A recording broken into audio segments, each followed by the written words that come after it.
గత వైసీపీ ప్రభుత్వ హయాంలో పరిశ్రమల అభివృద్ధి పేరుతో భారీ అవినీతి అక్రమాలు చోటు చేసుకున్నాయని స్వచ్ఛంద కార్పొరేషన్ చైర్మన్ కొమ్మారెడ్డి పట్టాభిరామ్ ఆరోపించారు. మీడియాతో మాట్లాడుతూ పరిశ్రమల స్థాపన పేరుతో ప్రజాధనాన్ని దుర్వినియోగం చేసి రాష్ట్ర అభివృద్ధిని దెబ్బతీశారని విమర్శించారు.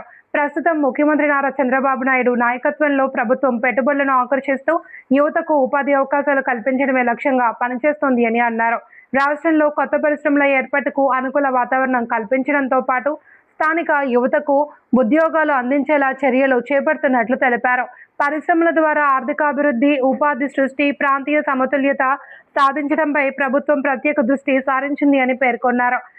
గత ప్రభుత్వ వైఫల్యాలను ప్రజలు గుర్తించారని, అభివృద్ధి మరియు ఉపాధి లక్ష్యంగా కూటమి ప్రభుత్వం ముందుకు సాగుతోంది అని కొమ్మారెడ్డి పట్టాభిరామ్ అన్నారు. గతంలో వైఎస్ రాజశేఖర రెడ్డి గారు ముఖ్యమంత్రిగా ఉన్నటువంటి సందర్భంలో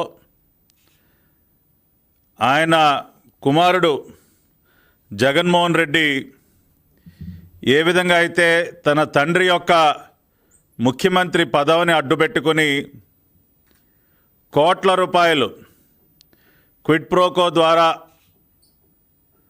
తాను సృష్టించినటువంటి సంస్థల్లోకి నిధులు మళ్లించుకున్నాడో, వందల వేల ఎకరాల భూముల్ని పరిశ్రమల స్థాపన పేరుతో తనకి కావలసినటువంటి కంపెనీలకి దారాదత్తం చేసి దానికి ప్రతిఫలంగా క్విడ్ ప్రోకో ద్వారా జగతి పబ్లికేషన్స్ కానివ్వండి, ఇందిరా టెలివిజన్ కానివ్వండి, సండూర్ పవర్ కానివ్వండి, ఇటువంటి అనేక కంపెనీల్లోకి క్విడ్ ప్రోకో ద్వారా సొమ్ముల్ని ఏ విధంగా చేరవేసుకున్నాడో మనందరం కూడా చూసాం. అనేక సిబిఐ ఏడీ కేసులు ఇప్పటికీ కూడా నడుస్తూ ఉన్నాయి.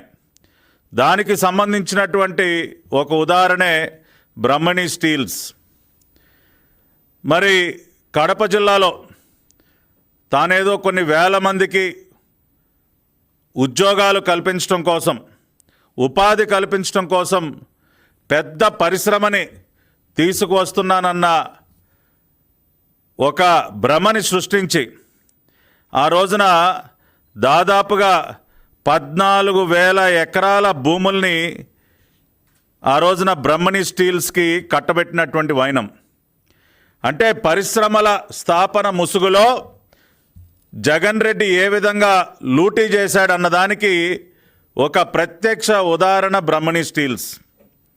మొన్న మధ్యనే మరి గౌరవ ముఖ్యమంత్రి వర్యులు చంద్రబాబు నాయుడు గారి చేతుల మీదుగా కడప జిల్లాలో మరి జిందాల్ కంపెనీ వారి సహకారంతో ఏర్పడుతున్నటువంటి స్టీల్ ప్లాంట్కి చంద్రబాబు నాయుడు గారి చేతుల మీదుగా శంకుస్థాపన జరిగినటువంటి కార్యక్రమాన్ని మనం కళ్ళారా చూసాం.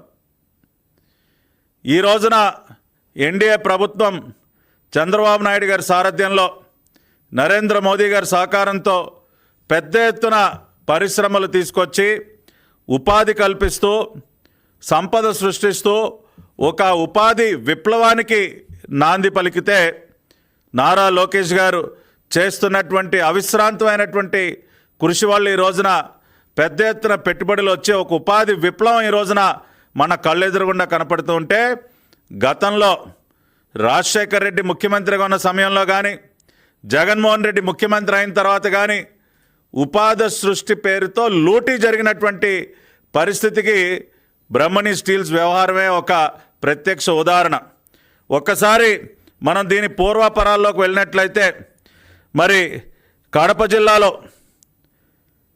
స్టీల్ ప్లాంట్ ఏర్పాటు పేరుతో 14,000 ఎకరాల భూమిని, జమ్మలమడుగు దగ్గర 14,000 ఎకరాల భూమిని ఆ రోజున వైఎస్ రాజశేఖర రెడ్డి ప్రభుత్వం జీవో నంబర్ 785 డేటెడ్ 8/6/2007 ద్వారా ఆ రోజున బ్రహ్మణి స్టీల్స్కి కేటాయించడం జరిగింది. ఎవరిది ఈ బ్రహ్మణి స్టీల్స్ అని ఒక్కసారి మనం కనుక, ఈ బ్రహ్మణి ఇండస్ట్రీస్ అన్నది ఒకసారి కనుక మనం పరిశీలించినట్లయితే, మరి ఓబులాపురం మైనింగ్ కంపెనీ, గాలి జనార్దన్ రెడ్డి, మరి ఇతర ప్రముఖులు ఎవరైతే ఉన్నారో ఓబులాపురం మైనింగ్ కంపెనీ వెనుక మరి అదే వ్యక్తులు ఆ రోజున బ్రహ్మణి ఇండస్ట్రీస్ పేరుతో ఒక స్టీల్ ప్లాంట్, బ్రహ్మణి స్టీల్ ప్లాంట్ని ఏర్పాటు చేస్తామని చెప్పి ఒక ప్రతిపాదన తీసుకొచ్చి 14,000 ఎకరాలు జీవో నంబర్ 785 ద్వారా కారు చౌకగా, అత్యంత కారు చౌకగా ఆ రోజున తీసుకోవటం జరిగింది. ఎకరానికి మనం చూసినట్లయితే కేవలం ఆ రోజున 18,500 రూపాయలండి.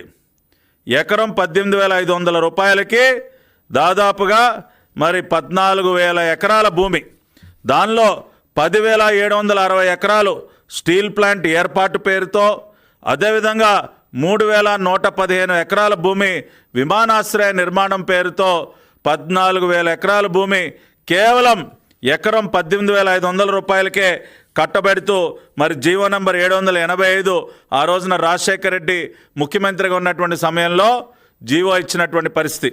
అంటే స్టీల్ ప్లాంట్ పేరుతో కేటాయించినటువంటి భూమి ఏదైతే ఉందో 10,760 ఎకరాలు, ఎకరం 18,500 చొప్పున మనం లెక్కేస్తే కేవలం 20 కోట్ల రూపాయలండి.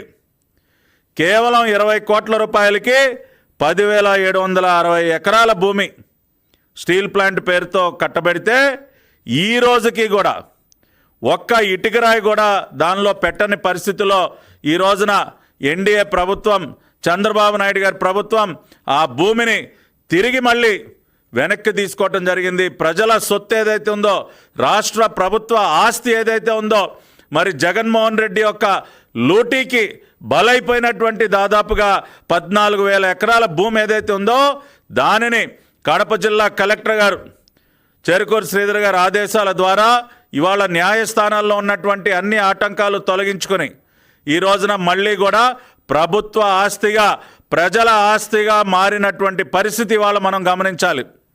ఆ రోజున తమ ఖజానాన్ని నింపుకోవటం కోసం, తమ జేబులు నింపుకోవటం కోసం పెట్టుబడుల పేరుతో 1,000 ఎకరాల భూమిని తనకి కావలసినటువంటి వ్యక్తులకి దారాదత్తం చేసి దోచిపెట్టి క్విట్ ప్రోకో ద్వారా మళ్ళీ కూడా తన ఖాతాల్లోకి సొమ్ము మళ్లించుకుని ఒక్క ఇటుకరాయి కూడా పెట్టకుండా, ఒక్క ఉద్యోగం కూడా సృష్టించకుండా ఆనాటి భూ కేటాయింపులు ఏవైతే జరిగాయో ఆ భూమిని మళ్ళీ